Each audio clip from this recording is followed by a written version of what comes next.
okay, stop hanging your head. Mm-hmm. Stop complaining that you can't do something. Mm-hmm. Do something else, which I do. I like that attitude. Yeah, We love it. I know. I'm an old guy, but I'm never going to sit down and do nothing. That's not going to happen.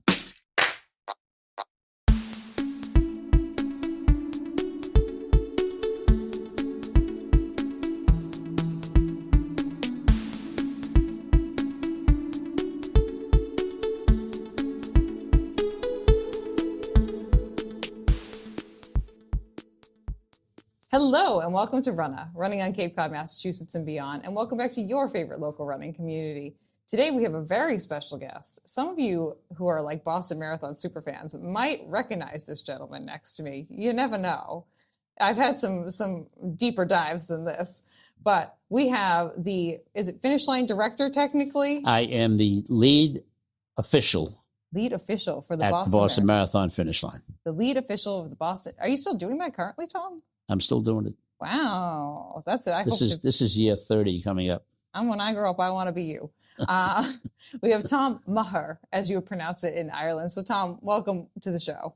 Thank you. Thank you for inviting me. I truly appreciate it. Yeah, I'm very excited to have you here because you have seen a lot of things that a lot of people probably have never seen and will never see at one of the most arguably iconic races in the entire world. Like people flock from, and you see it, you know it, from all over the globe to run the Boston Marathon. Let's get into who you are as a runner first. Like, what is the Tom running origin story? You mentioned before that you have a pretty extensive history in running. I started running actually in my senior year in high school.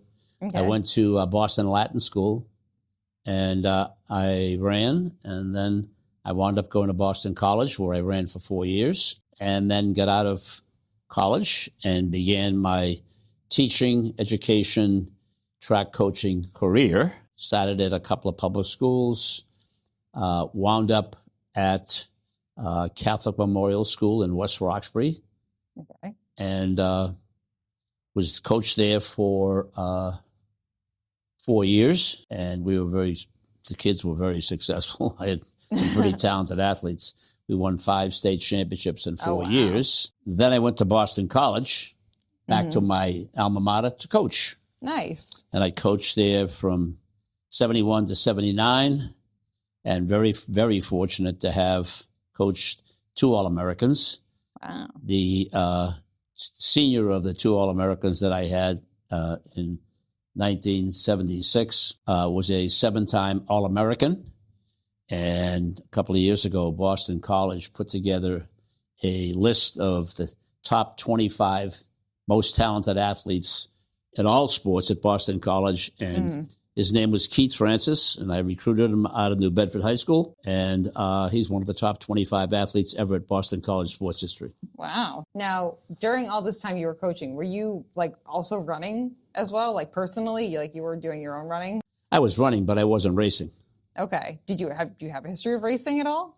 Are you a known threat on the roads? No. Once I get out of college, I would continue to run. Uh-huh. In fact, a lot of times, particularly in the fall with the cross country team that I was coaching, I'd go out for some of the slower runs with them. The tempo runs. Yeah, I'm not keeping up with the cross country team either, so no shade. So anyway, that ended in 1979. I had decided that I was going to get into track and field officiating. Oh, okay. Which was my love. And then I worked my way up the ladder, as it were. I have, in my starting career, I'm a starter. Mm-hmm. I have started 3 Olympic trials.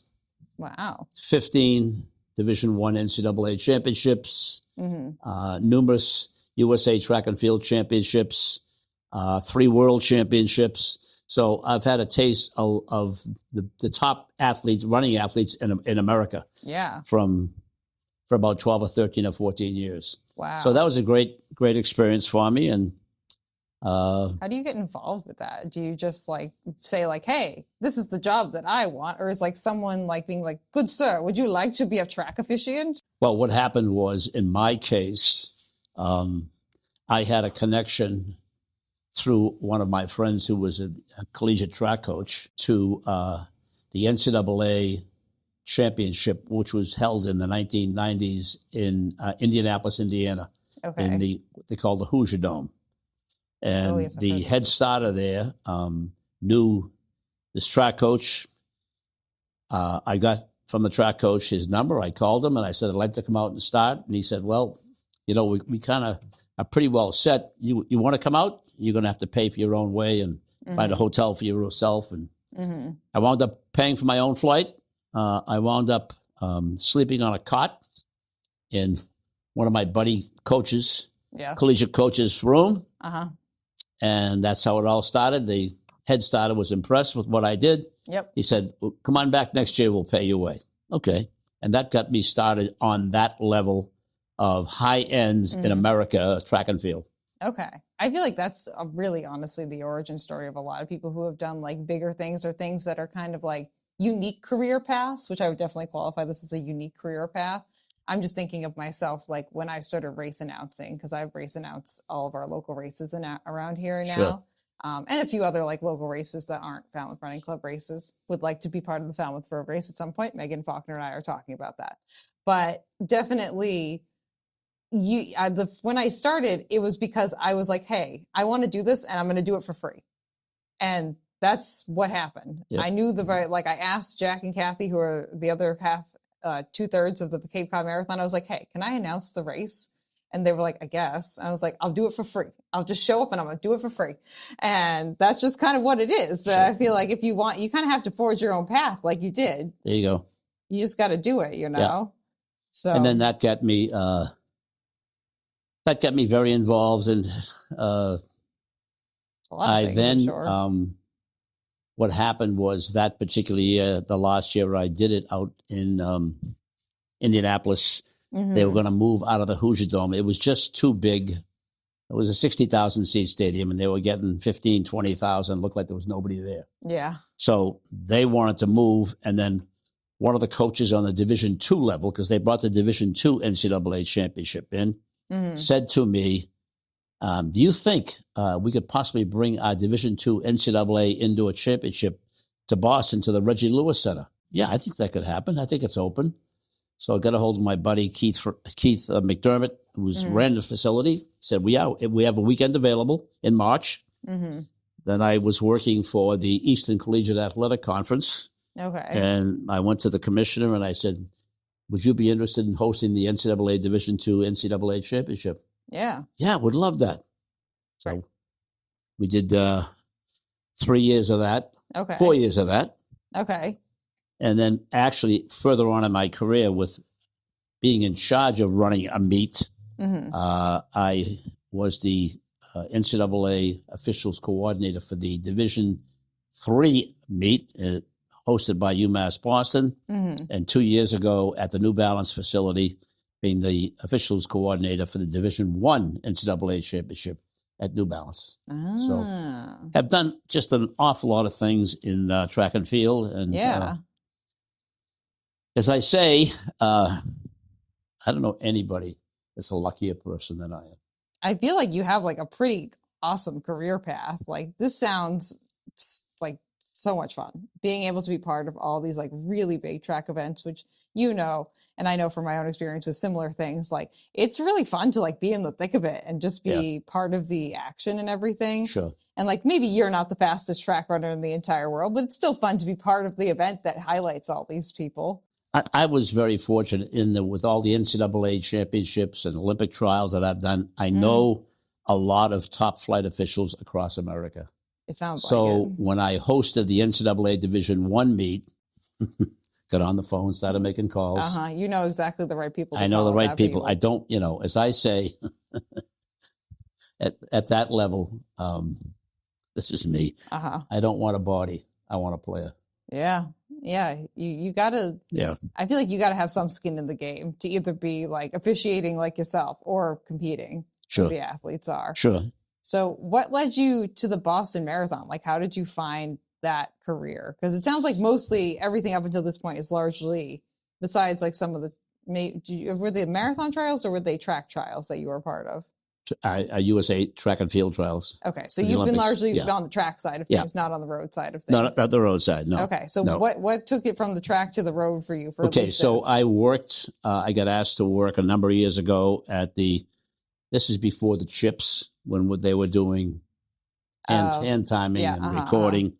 If I would work with the Mass Track and Field officials, work the start line out in Hopkinton and come back and do the finish line. Where we would set up chutes.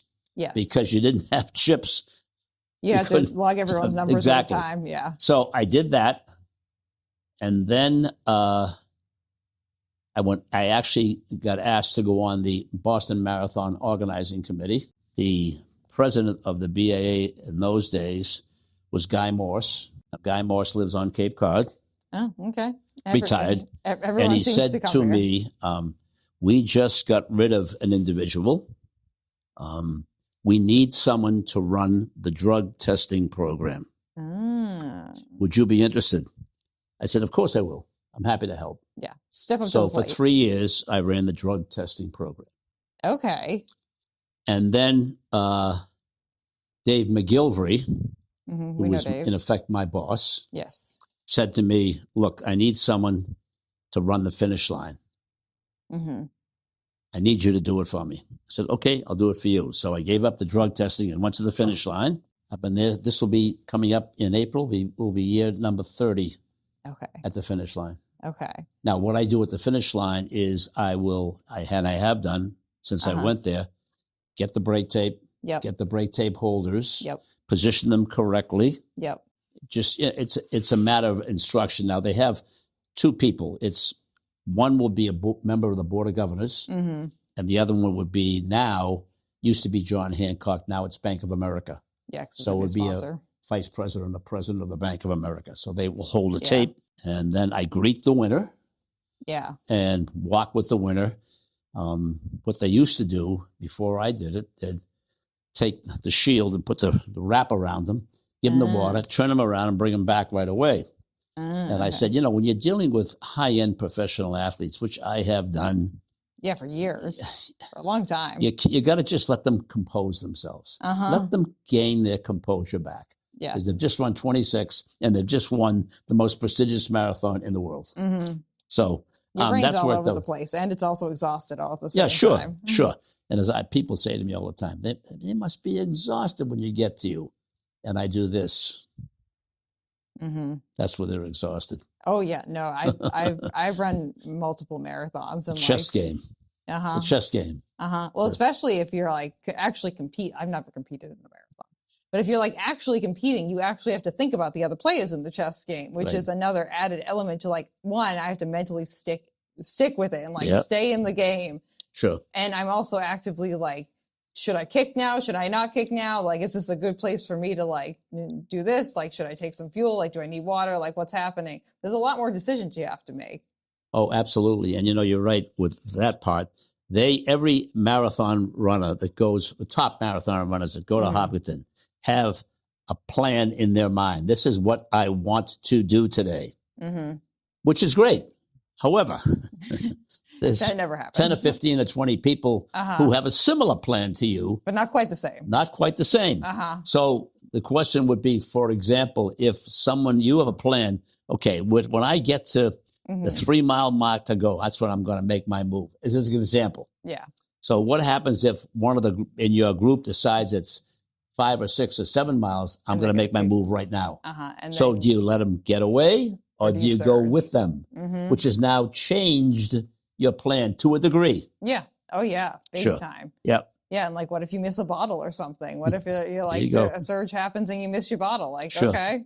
Sure. Right. Yeah. It's definitely a mental game. I think it's good to have you at the finish line, especially with what you're saying of coming at it from the athlete's perspective. And you've seen so many people cross many different versions of finish lines where you understand that your work, it's work to race like this.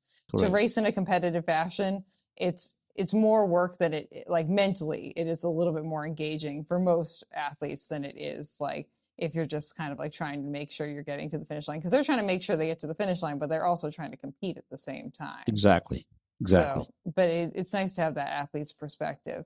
So you walk them across the finish line, and then you bring them back for like pictures and stuff. So what happens now is the male will cross the finish line. They're given a wrap. They're put basically under wraps, maybe given a new shirt. They're waiting for the woman's winner, female winner, to finish, so they can do the photo ops, the presentation of the wreath, the trophy. You want a picture of him, and you want a picture of her, and you want a picture of the two of them together. And then you have on the street a pool of usually 13 to 15 photographers.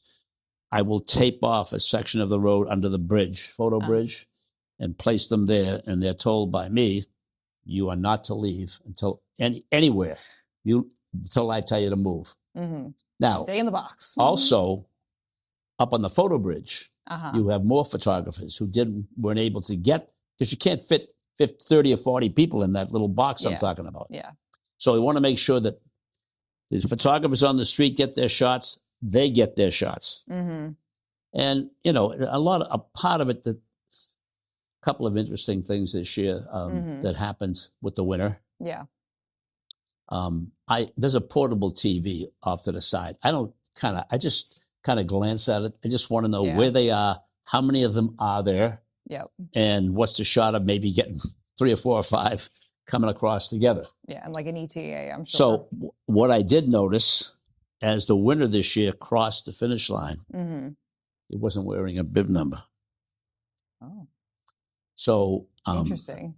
What happened was, and I found out a little later, at the start this year, this last year, he got knocked down and his number came off.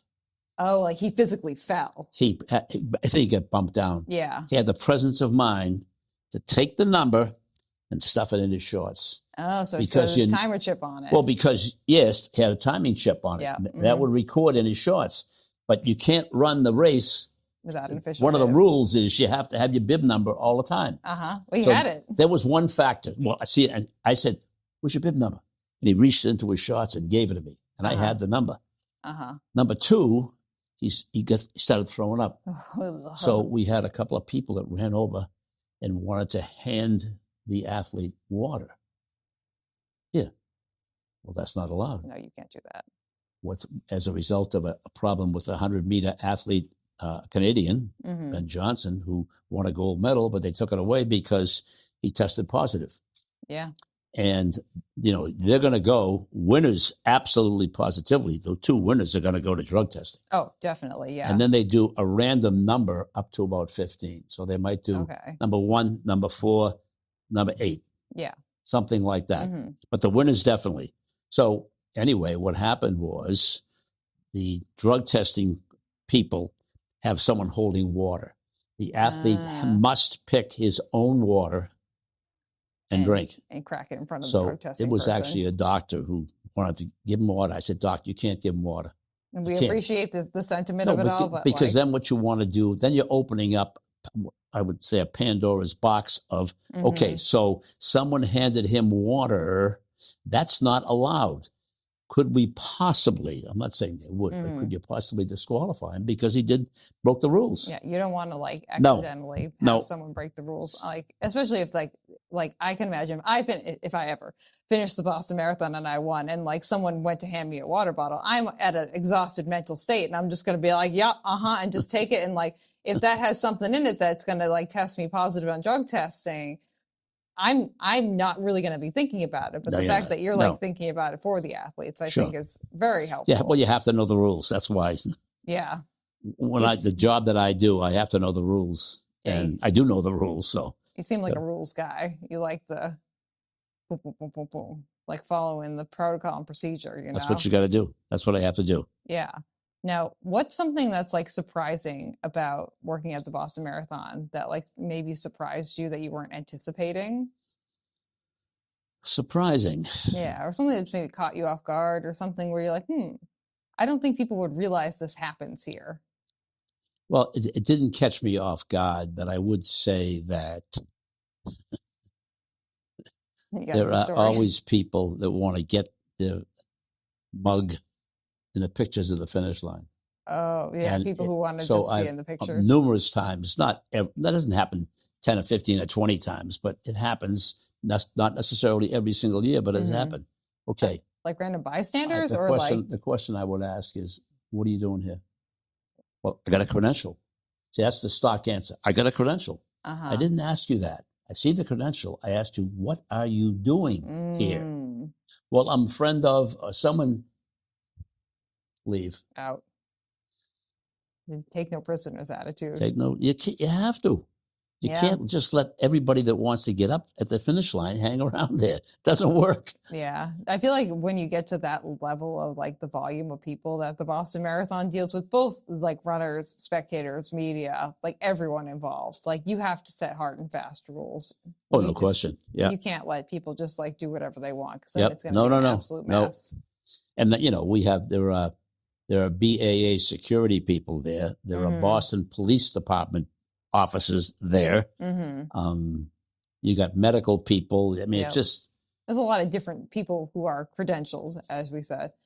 But does that mean that they should be in the pictures? Probably not. No. Probably not. No, exactly. Yeah. Yeah. Now, when it comes to like the finish line area, you said you're at the finish line and the starting line, correct? When? You're at the finish line and the starting line? No, not start line. Okay. No, I don't go to the start line anymore. Okay, so you're now at the finish line only. Correct. What does your day look like, the day of the Boston Marathon? Like, what time we getting up? What are we doing? We having a cup of coffee in the morning? Like, what I'll do is I'll get up probably at 5:30. Okay. And then I'll work my way. See, I'm staying in a hotel somewhere, but it's a hotel for Saturday night and Sunday night because we do events on Saturday. Yep. And then, so what I'll do is I'll get dressed, pack my bag, basically check out of the hotel. I have my car parked in a garage in the immediate area of like the finish line area. Go to my car, put the bag in there, get over to the finish line. I'm over there well before. I'm over there by 6:30. Okay. And then I might have a cup of coffee in the main lobby. Yep. And all the officials who are going to the start line, of which there's about 30 of them, they're waiting till everyone shows up to get on a bus. Okay. So I'll meet with them. And then what I'll do then is help with the security people, put the athletes on the buses going out to Hopkinton. Okay. So you kind of like, we pre-screen everyone. We say, good luck, have a nice time. I'll see you at the finish line. I'll miss you while you're gone. Sure. And then then typically in the Copley Plaza, I'll go down below and sit and have breakfast. There's no way I'm not going to eat again until 7:30 at night. Do we have a breakfast of choice? Whatever there's on there, I'll eat. Usually a bowl of oatmeal or, I don't typically eat donuts or. Yeah. I didn't know if there was a standard, like I go to this restaurant and I get this thing. It's like, no. Yeah. Okay. So we're locking in our biggest meal of the day, essentially. Because, correct. Yeah. Yeah. I know that when I announced the Cape Cod Marathon, because I'm out there from like 7 a.m. to like usually like 3:30 or 4 o'clock, like on this, because I do the start and the finish, the whole the whole kit and caboodle. I'm very bad at drinking fluids and eating things the entire time because I'm on the mic, and like I'm sure you're on different like headsets and all these things happening too, and there's just so many things happening around you, other things that are in your hand, people, like whatever.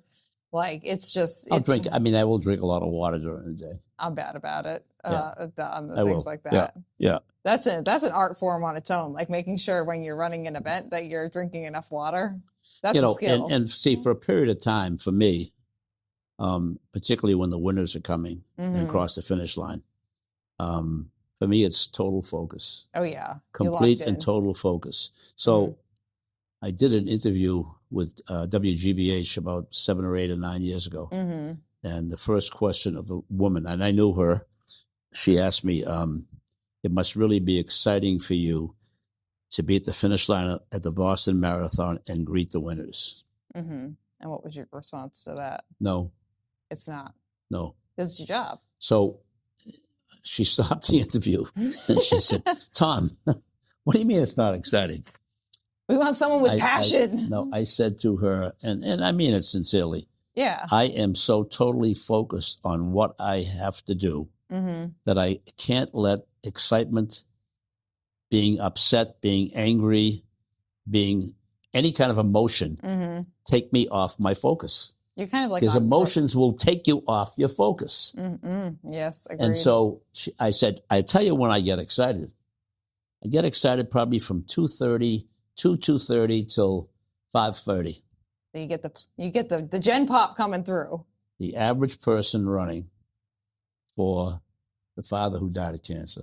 I'm running for my mother who's got polio. I mean, that's what excites me. To see the emotion of the people, average people with fantastic emotion. Oh, I cry. At any marathon finish line I'm at, like, you better bet your butt that I am crying my eyes out. And it's at like there's like a grandmother who just recovered from cancer and her grandkid, especially with like a smaller race too. Like sometimes we let the people here like kind of escort their loved one who is running through the finish line. Much smaller operation than the Boston Marathon.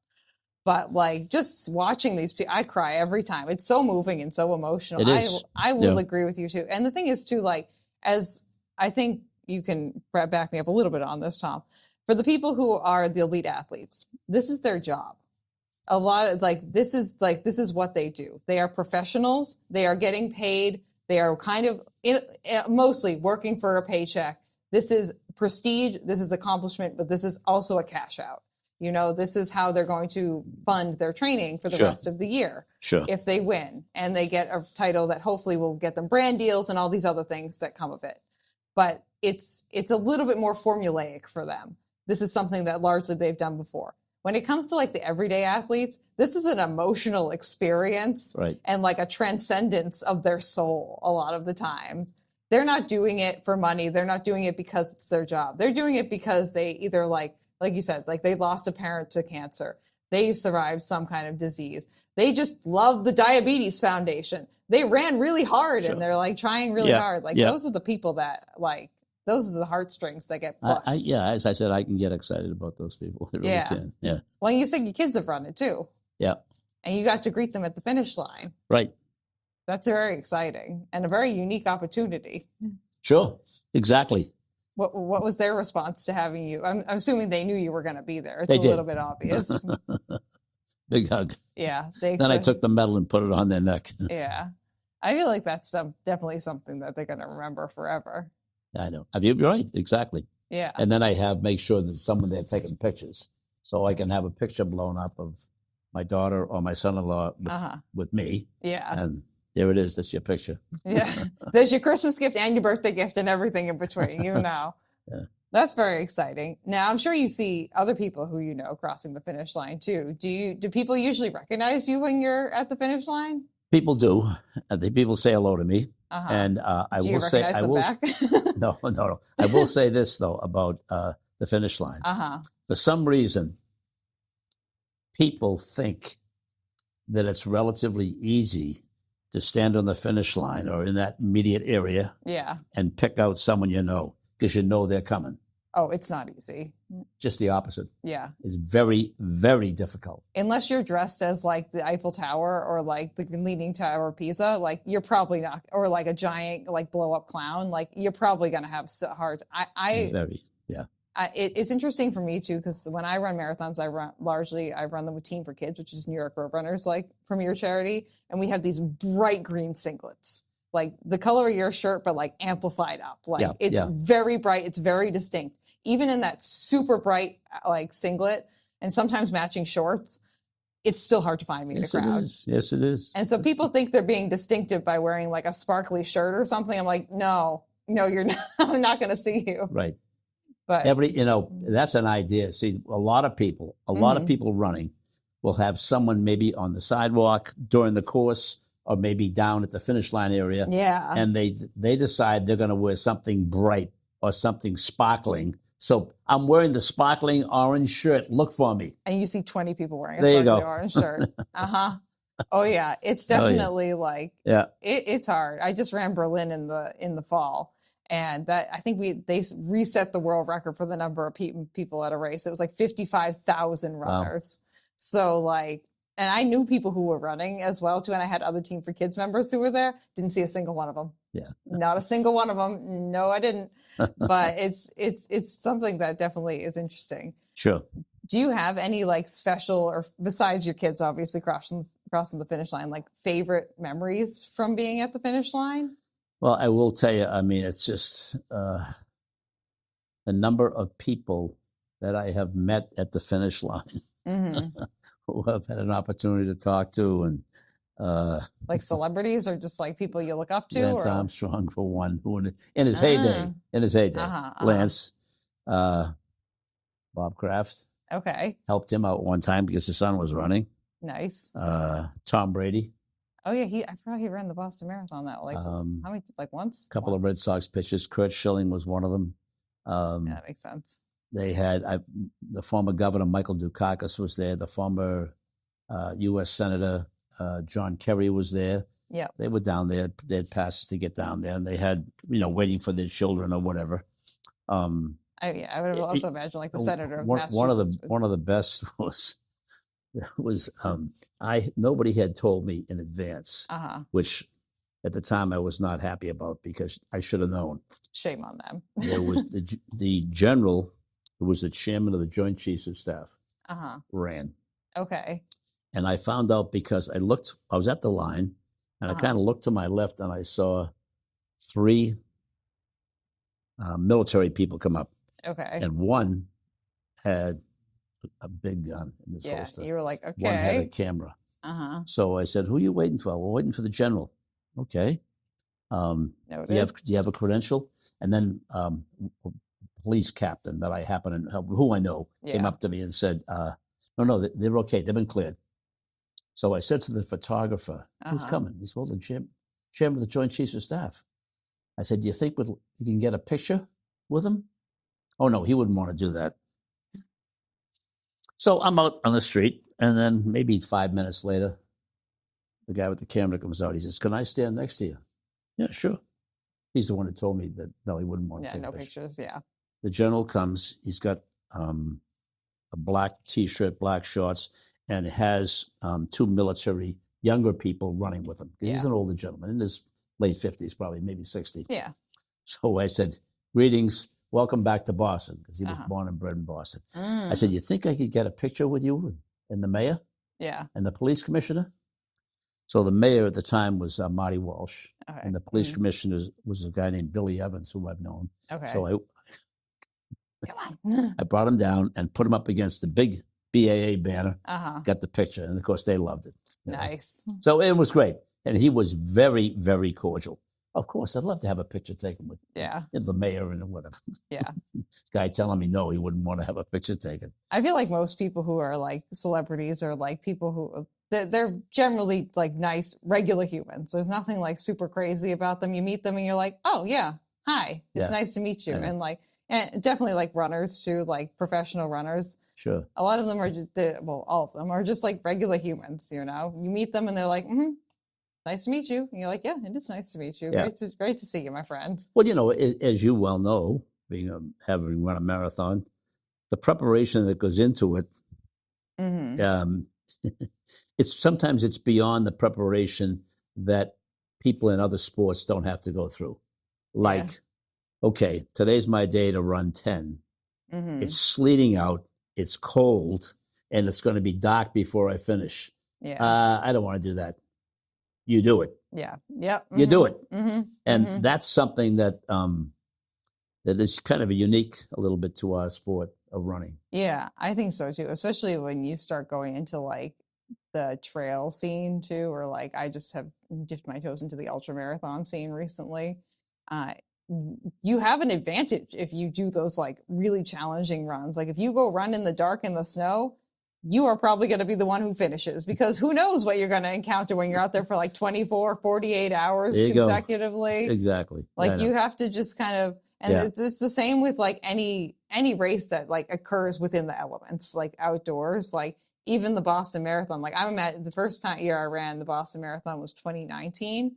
And that was the year where like, it was like 60 degrees at the starting line and like humid and cloudy.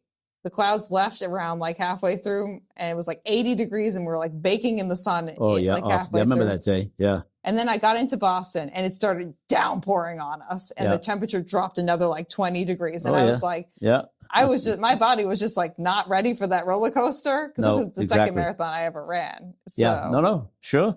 But it was just like, you have to just be ready for it, even if it's not technically like a trail or like a mountain race or anything like that. Right. Yeah.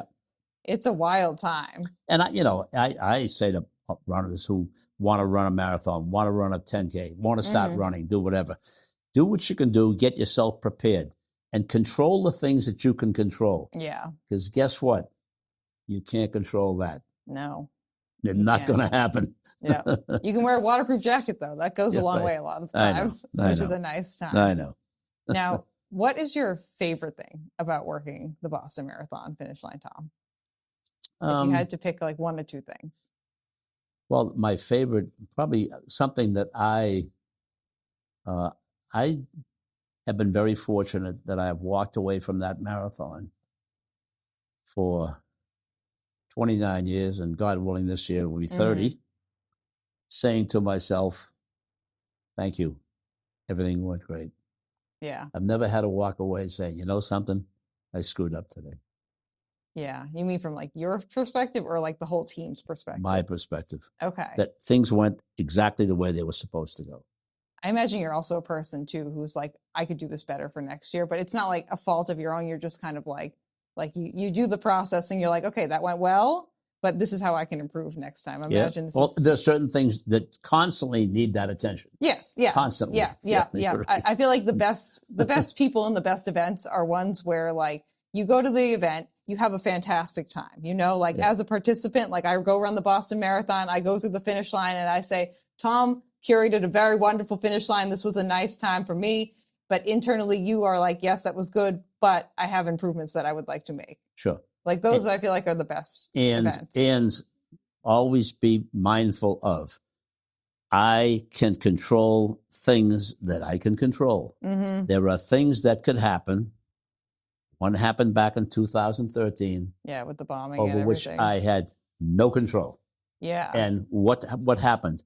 Well, a lot of, believe me when I tell you, yeah, there were a lot of panicked people that day. Do you want to talk about that a little bit? Because you were there.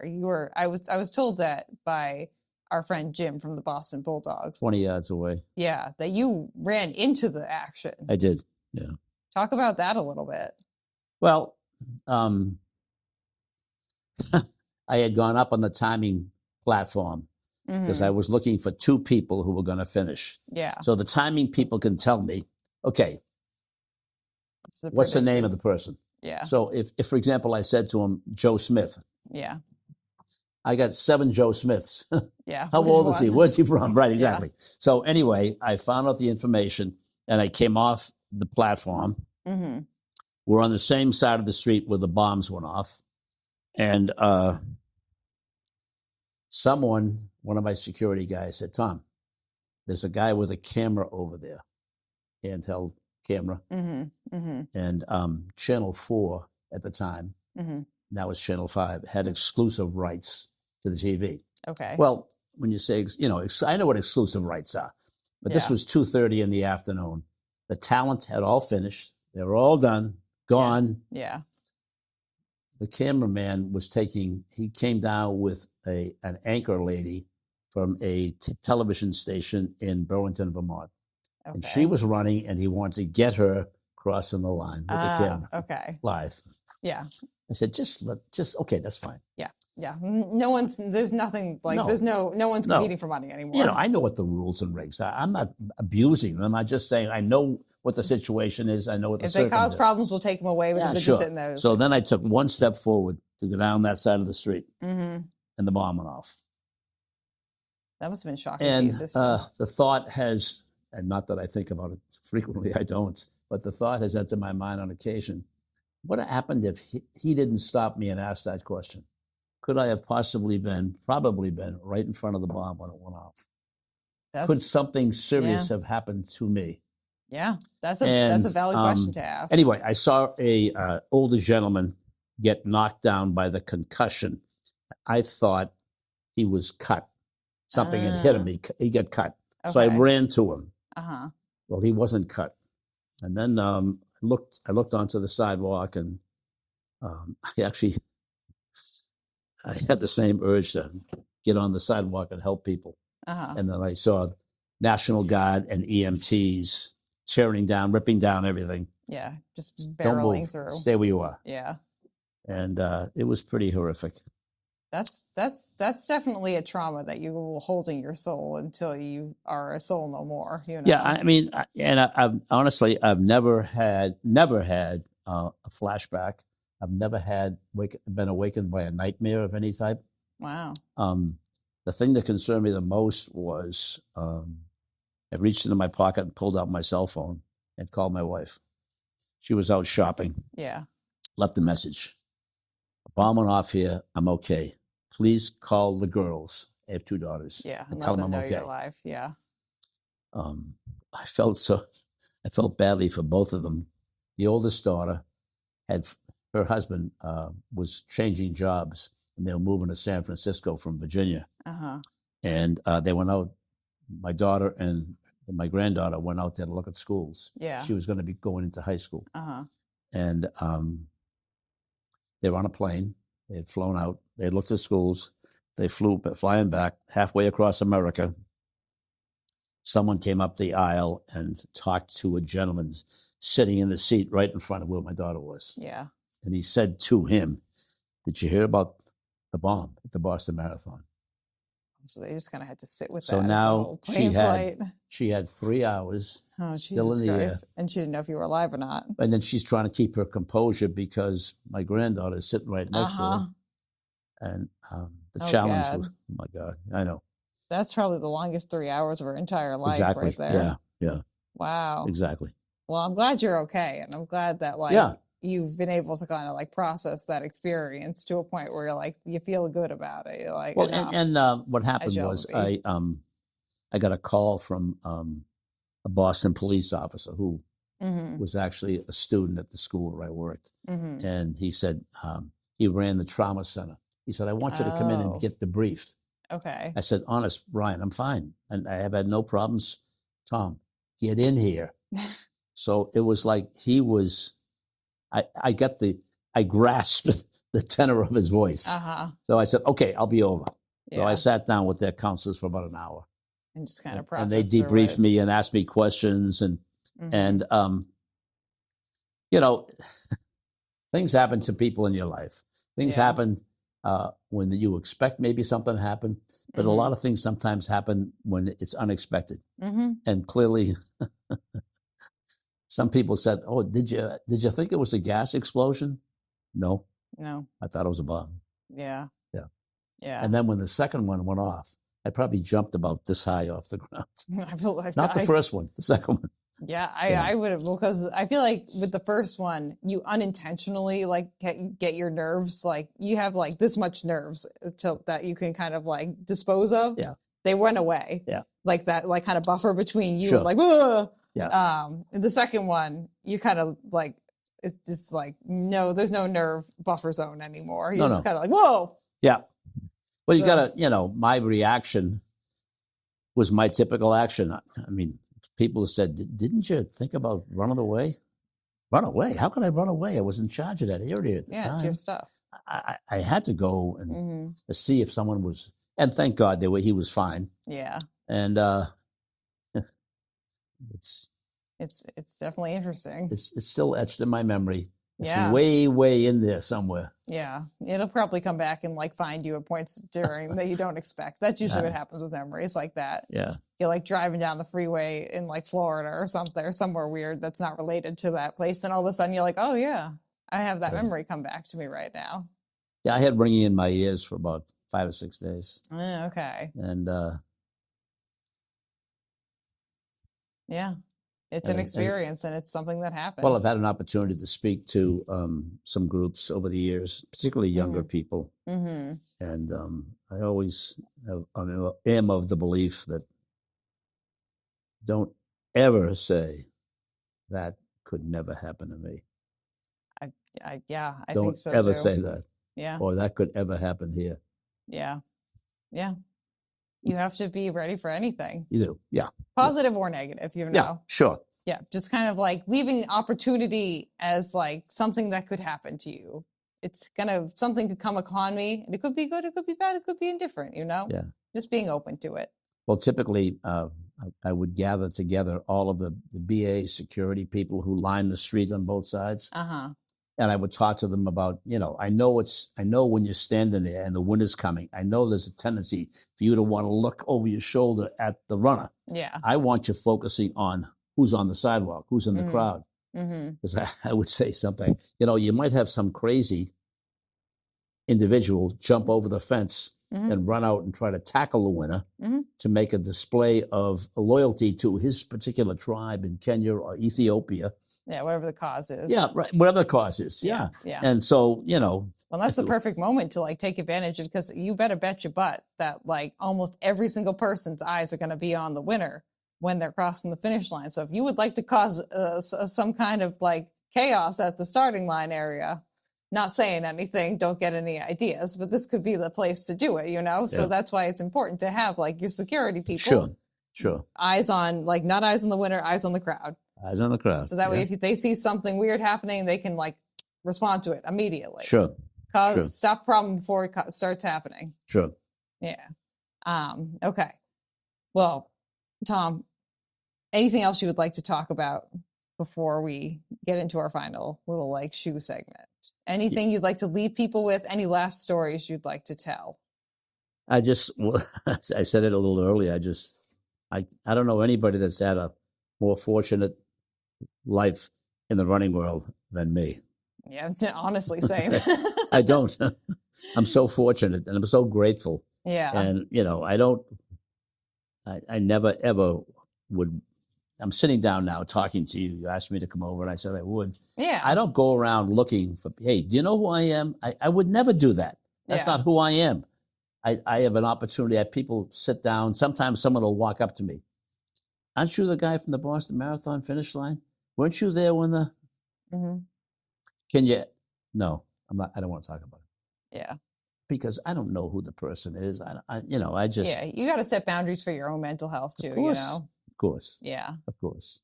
Yeah. Well, it sounds like you've had a pretty like wonderful and like esteemed career that continues on to this day. Yeah. I mean, I have 2 beautiful daughters and husbands and 3 grandchildren, beautiful wife, and there you go. Very fortunate man. Yeah. And you live on the Cape now. And I live on the Cape. Even better. You just upgraded. Nothing better than living near the beach, Yeah. Even during the winter, it's a nice time. Oh, it's so quiet here. I know. You guys get to, one of my favorite things about the winter down here is like going to the beach when it's winter and like it's got that like fresh layer of snow on the beach with like the ice on the rocks and stuff. Sure. It's so pretty. It's very nice. Well, sometimes I find, not necessarily today, but sometimes I find that the winds, I'm on the north side in Brewster. Oh, yeah. And they're out of the north. So it's like, you go down to that beach, oh my God. Yeah. You're in a wind tunnel. Yeah, well, sometimes the winds down here, they'll cut you in half like a knife. It's like right across your face. Because they're just so dry and ugh. But, okay. Well, Tom, we're going to wrap up the podcast by doing the segment I like to call What Shoe Do You Choose to Use? Yep. Which you can tell me either about like your favorite shoe of all time that you've ever like run or walked in or existed in, or multiple shoes. I see that we have the New Balance 1080 on today, and you do work with people who work at Adidas. So I don't know if there's any lines we need to skirt here, but you may skirt the lines if you have to. I probably won't cross the lines. I'd probably say I'm so grateful for the Adidas shoes that I have that I wear frequently. And also my good buddies over at New Balance, who I know a lot of them, and they're so wonderful getting me shoes when I definitely need a pair. So I'm so grateful for New Balance and Adidas. I go to Oregon, all those track meets I did in Oregon, maybe 14 or 15 times in about 13 years. You walk down the street, and the Oregonians, there's no one wearing anything else but Nike. I was just going to say, Nike. Nike is king down in Oregon. You can't, in Eugene, Oregon, you cannot find other shoes unless they're a transport from, the Midwest or the East Coast. It is funny, though, because the more you get into Boston, the higher percentage of New Balance there are. just kind of like walking around, like even just like casual shoes, never mind like running shoes. Sure. It's very funny to see like where like the local shoe brands kind of take their claim of like the general market there too. Sure. Because Adidas doesn't have their flagship store here. They're over in, I believe, Germany, if I'm remembering correctly. Yeah. Adidas. Yep. Adidas. I always forget that they pronounce it differently in Europe. It's kind of like they pronounce Asics over in Europe. I'm like, oh, okay, yeah, sure, why not? That's fancy. Yeah, New Balance is still New Balance, exactly. Because we are like Bostonians. We pronounce things as they are, that exactly. It is what it is. It is what it is. Do you have a favorite shoe, or do you just kind of are you someone who follows like the seafood diet with shoes? When you see it, you eat it, Well, typically now, because of the spinal surgeries that I've had, I don't run anymore. Yeah. I walk. Yeah, but you still need a good shoe for that. So it's a different shoe. It's a different, I'll wear Asics, I'll wear Nikes, I'll wear Adidas. I'll flip shoes. And I have a tendency, and I always have since I ran, I will put on a different shoe every third or fourth day. Oh, you got a shoe rotation going. I don't go with the same shoe for a week or 2 weeks or 3 weeks. I'll flip them every 3 or 4 days. Oh, we love a shoe rotation here. Yeah. I'm a big fan of a shoe rotation. Oh, yeah, absolutely. I have like 60 shoes at home. So, yeah. Okay. So like I'm constantly, even I brought another pair of shoes with me. I walked over in a different, because I was like, sometimes the wind changes direction, and I just feel like I would like to wear a different pair of shoes, you know? Exactly. It just kind of like is what it is. It is what it is. Yeah. Well, Tom, this was great. Thanks for coming down to Falmouth to chat with me. Thanks for having me. I really appreciate it. And an opportunity to talk about some things that have happened in my life. And as I say, there's no one more fortunate than I am. Yeah. Now, do you have any way that people can contact you, or do you just want to like live out in the abyss and be like, I'm an entity of my own? I don't know if you have like a website or an email or anything. I don't. No, I don't. You don't have to. I don't, as I said earlier, I never ever go and every morning for a cup of coffee in the Brewster store with a bunch of old guys, and I'll go in and I never talk about things that I've done. Yeah. Unless one of them were to ask me, like, a marathon, around marathon time. You got the marathon coming? Yeah, I do. Yep. I'm getting ready to go. I don't go into details. Because it's not focus, it's a job. Yeah. I'm so focused on what I have to do. You're also more than the marathon. You're a whole complex human being. So you have things going on besides the Boston Marathon. In retirement, I have track and field. Mm-hmm. In the summertime, I'm very involved in this private community that I live in Brewster, running with another woman. It was great. Yeah, doing the recreational stuff. Doing a recreation program. Mm-hmm. So I help her out. That's a lot of fun. Yeah, it's a lot of fun. Yeah, you sound like someone to me who likes to keep busy, which I appreciate. Oh, although I'm getting in my retirement now, I'm getting more into. I love reading. Oh, you reading what book are we reading right now? I'm a former history teacher, government teacher. Oh, okay. So I read history and government. Oh, okay. Well, lay it on. We have a vast number of humans who love to read books. I am among them. I'm not usually a history person, but you know, everyone has their favorite flavor of books. So what book are you reading? Do you remember? I just finished McCullough's book on the pioneers. Oh, okay. People coming from New England, going across the Appalachian Mountains into Ohio. Oh, okay. That was a great book. What do we rate it out of 5 stars? I'd rate it a 5. It's McCullough. Wow, a 5-star book, everyone. Okay, wonderful. So if you like history, go ahead and read that book. It's a great book. And I'm getting ready to jump into a new book that just came out, 1929. Oh, okay. What happened in 1929? Stock market crash. See, I'm not. Yeah. I'm a dietitian by trade, sure, and also a social media / content creation human being. So I'm very bad with, and I'm also have numbers and base dyslexia, and so me and numbers and things like that. We don't get along real well, but I appreciate the narratives that people tell around historical events. In life, as we know, you travel along in life, and you come to a fork in the road. Either a numbers person or not a numbers person. Well, a lot of people will say, let me see now, I'm right-handed.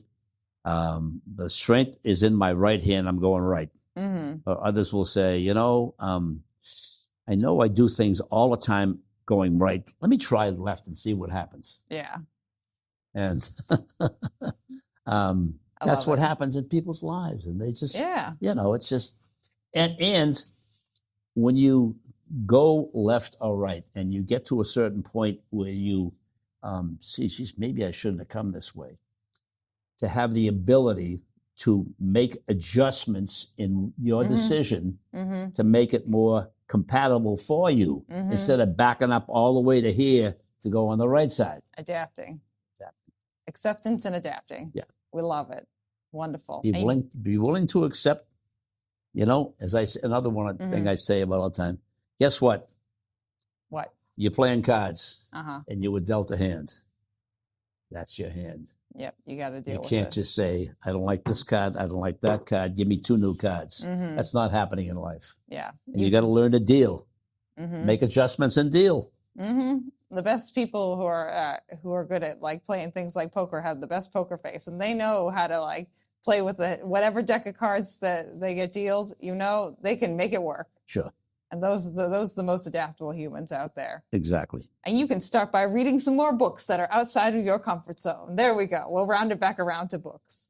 Okay. Well, Tom, it was great to have you on Runnah today. Oh, thank you so much. It was my pleasure to come here and have an opportunity to talk with you and talk about track and field and the marathon. And it's great. I think people are going to love your story. I think it'll be great. I hope so. And Jim from the Bulldogs kind of teased you a little bit. So, people can anticipate it. It's a nice, fun time for everyone. Okay. And friends, if you would like to find me over here at Runnah, you can find us at RunnahPod on Instagram and runnahpod@gmail.com if you have any questions. And if you do, I'll relay them over to Tom if there's anything that you'd like to ask him. But until next time, we will see you on the next episode of Runnah. Have a great time, my friends. We'll see you later. Okay. Nice job, Tom. Thank you for listening to this episode of Runnah. This podcast is edited, hosted, and produced by me, Juliana Coughlin. Brought to you in part by the Falmouth Running Club and the Falmouth Community TV station. If you'd like to connect with us, you can find us on Instagram and on TikTok at RunnahPod. And you can send us an email at runnahpod@gmail.com. And our original theme music was brought to you by the one and the only wonderful Jeffrey Hutton.